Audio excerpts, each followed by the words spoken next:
Ministerio Gracia y Cruz presenta Pensando las Escrituras. Comparte Víctor Bascuñán Carrasco, ministro del Evangelio. El Espíritu Santo nos libra de la condenación. El Evangelio de Jesucristo nos muestra en el capítulo 2 del libro de Efesios, en el versículo 1, que no solo el hombre está muerto en sus delitos y pecados, que no solo está separado de Dios, que no solo es un pecador. La tercera idea que expresa este versículo es que el hombre es un delincuente, ha delinquido delante de Dios.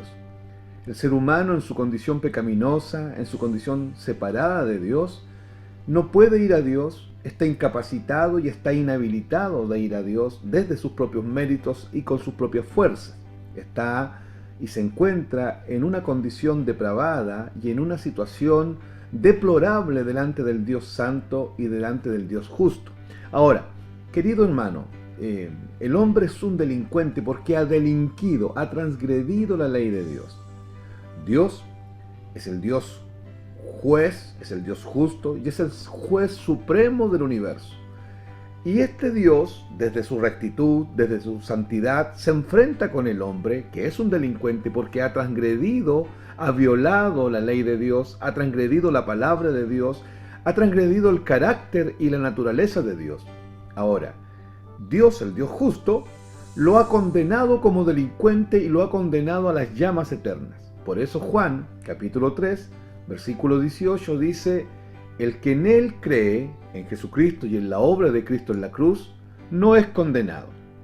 Pero el que no cree, ya ha sido condenado. Esto está escrito, la última parte del versículo está escrito en tiempos pretéritos, que significa que el hombre ya fue condenado. El hombre nace condenado por Dios, por producto de su pecado, producto de que ha delinquido contra Dios, y nace condenado a las llamas eternas. Aparte de esto, está bajo la condenación del pecado, bajo la carga del pecado, bajo la maldición de la muerte espiritual, y la ley del pecado lo mantiene condenado, lo mantiene subyugado al pecado, subyugado a las fuerzas de las tinieblas y subyugado a la operación de Satanás en su vida. Y el libro de Romanos nos muestra de una manera exquisita cómo Dios obra, cómo el Dios soberano obra por medio de la gracia y cómo el Espíritu de Dios, este Espíritu de Dios maravilloso, esta persona que es una de las tres personas que son Dios, una de las tres personas que conforman la Trinidad, el Espíritu Santo, Él es el que viene y Él es el que viene a la vida del hombre que está condenado, que está lejos, se revela a este hombre, lo convence de justicia, de pecado y de juicio, pero además lo libra de la condenación. Yo quiero que usted pueda pensar que todos los que estamos en Cristo Jesús hemos sido librados de la condenación eterna. Hemos sido librados de esta condenación divina que Dios ha hecho sobre el hombre, que ha sido pronunciada por la ley de Dios, por medio de la obra del Espíritu Santo en nosotros, obviamente aplicando el Espíritu de Dios en nosotros por la instrumentalidad de la fe, todos los beneficios y todo el poder y todas las implicancias de la muerte de Cristo en la cruz del Calvario. El libro de Romanos, en el capítulo 5, el versículo 12 dice: por tanto, tal como el pecado entró en el mundo por un hombre, ese hombre es Adán. Y la muerte por el pecado trajo a la existencia algo peor que el pecado, y que es la maldición del pecado, que se llama muerte espiritual, la condición en que todos los hombres se encuentran separados de Dios. Así también la muerte espiritual, esta condición de separación de Dios en la que se encuentra el hombre, se extendió a todos los hombres. Todos los hombres entonces están muertos, separados de Dios, en sus pecados. Todos los hombres son pecadores y en sus delitos. Todos los hombres han delinquido contra Dios, por lo tanto todos los hombres están condenados al lago de fuego y condenados por la ley divina, porque todos pecaron. Pero el versículo 15 de Romanos capítulo 5 dice: pero no sucede con la dádiva como con la transgresión. hace una comparación, hace un parangón entre qué ocurrió con la transgresión de Adán y nos está diciendo que hay una dádiva, que hay un regalo, que hay un obsequio, que hay un don que se manifestó. Y no sucede como con la transgresión de Adán.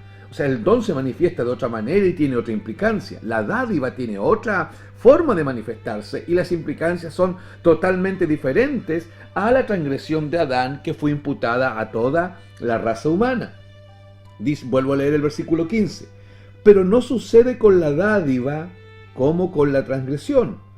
Porque si por la transgresión de uno, Adán, murieron los muchos, toda la humanidad, mucho más la gracia de Dios, la charis, este favor de Dios que el hombre no merece, y el don por la gracia de un hombre, Jesucristo, abundaron para los muchos. Esto es lo que nos dice el texto. Nos está diciendo que el hombre está condenado porque el pecado entró al mundo, trajo a la existencia la muerte y todos los hombres quedaron bajo condenación. El versículo 15 nos dice que, pero vino otro hombre, no Adán, el segundo Adán, que es Jesucristo, y nos da una dádiva. Y la dádiva no opera, el regalo de la salvación no opera como operó la transgresión. Muchos fueron condenados producto de la transgresión de Adán. Ahora, por medio de la gracia de un hombre, abundaron, dice la gracia, para los muchos. Muchos pueden venir a la vida eterna, muchos pueden recibir perdón de Dios, muchos pueden ser incorporados al reino de Dios, muchos pueden ser arrastrados de las tinieblas a la luz por el poder de este hombre, Jesucristo, que es 100% Dios y 100% hombre, que murió en la cruz del Calvario como hombre, una muerte vicaria, una muerte expiatoria.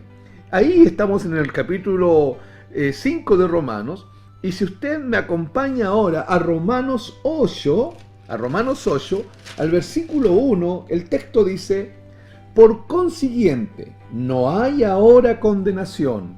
Otra versión dice, y los escritos las copias de los escritos antiguos son más enfáticos en decir, por cuanto no hay ninguna condenación, ninguna, de forma categórica, enfática, ninguna condenación para los que están en Cristo Jesús, para los que están dentro de Cristo Jesús, para los que se han identificado con la muerte y la resurrección de Cristo por medio del don de fe que Dios proporciona en la predicación del Evangelio de la cruz. Los que no andan conforme a la carne, sino conforme al Espíritu. Esto es lo que nos está diciendo el texto. Ahora, esta verdad que yo acabo de leer se completa con lo que dice Romanos 8:2. Porque la ley del Espíritu de vida en Cristo Jesús te ha librado o te ha libertado de la ley del pecado y de muerte. Si usted me acompaña, antes de explicar el versículo 2, a Romanos 7:25, dice: gracias a Dios por Jesucristo, Señor nuestro, así que yo mismo, dice Pablo, por un lado con la mente sirvo a la ley de Dios, pero por el otro con la carne a la ley del pecado. Aquí Pablo está hablando de su vida antes de Cristo.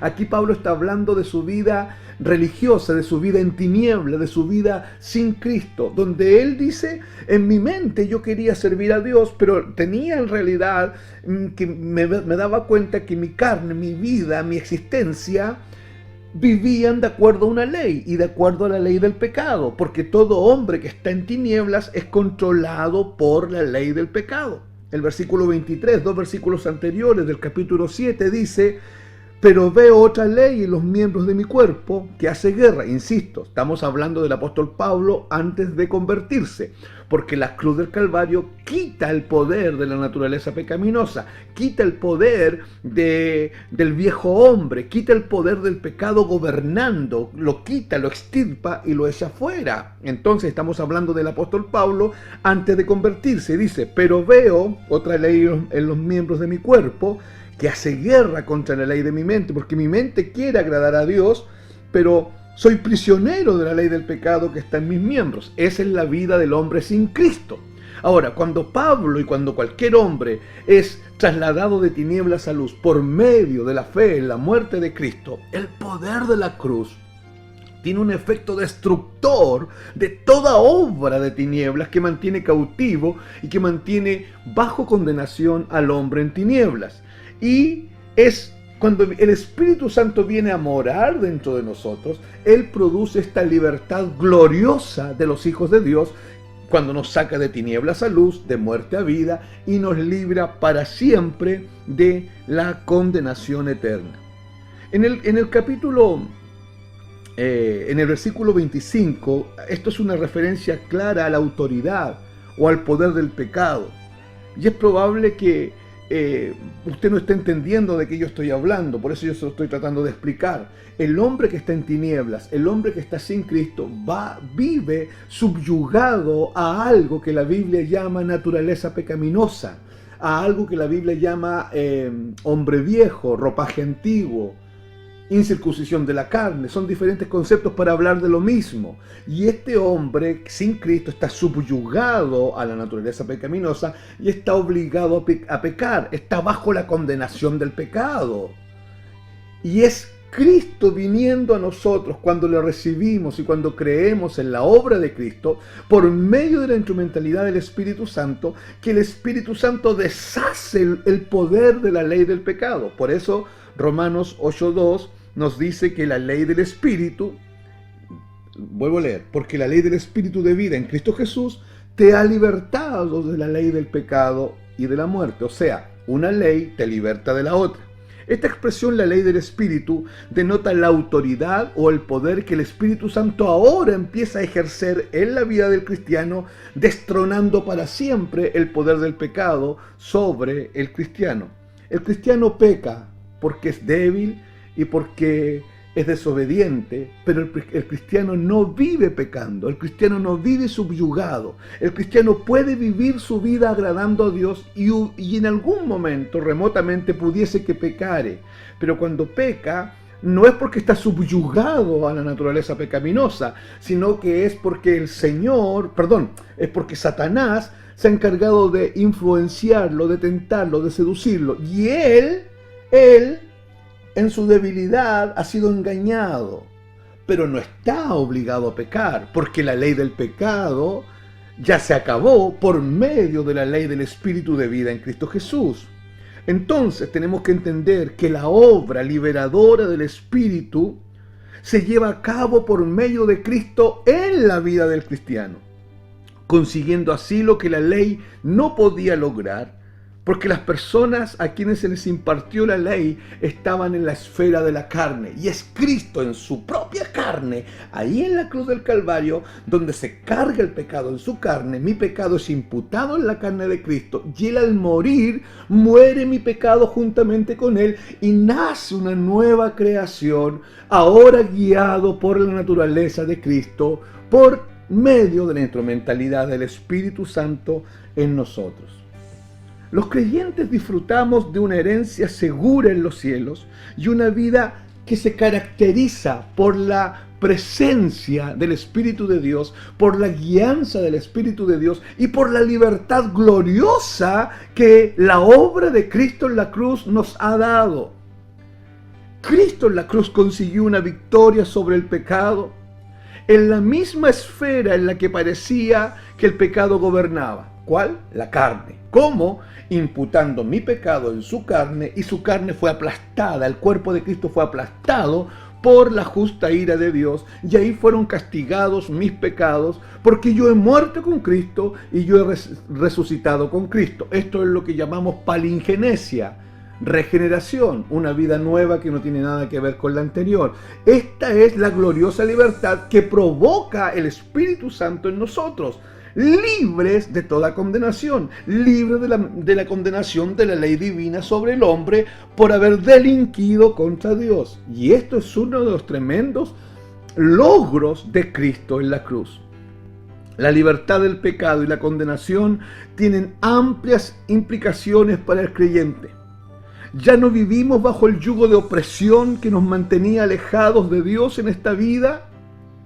Ahora disfrutamos de una herencia segura en los cielos y una vida caracterizada por la presencia de Dios, la guianza de Dios, la palabra de Dios, un anhelo por vivir en santidad, un anhelo por andar en la voluntad de Dios. Nuestra vida se ve guiada ahora por el Espíritu Santo a agradarle, y cuando alguno de nosotros hubiese pecado, el mismo Espíritu Santo nos conduce al arrepentimiento, y nos lleva delante de Dios, porque abogado tenemos para con el Padre, a Jesucristo el justo, el hombre que murió en la cruz, quien es fiel y justo para perdonar todos nuestros pecados. Por eso es que la ley del Espíritu de vida de Cristo Jesús nos ha librado de la ley del pecado y de muerte. El Espíritu Santo, Él dentro de nosotros, poderosamente destruye la condenación, y todo el juicio y toda la ira que había contra nosotros fue desatada allí en la cruz del Calvario,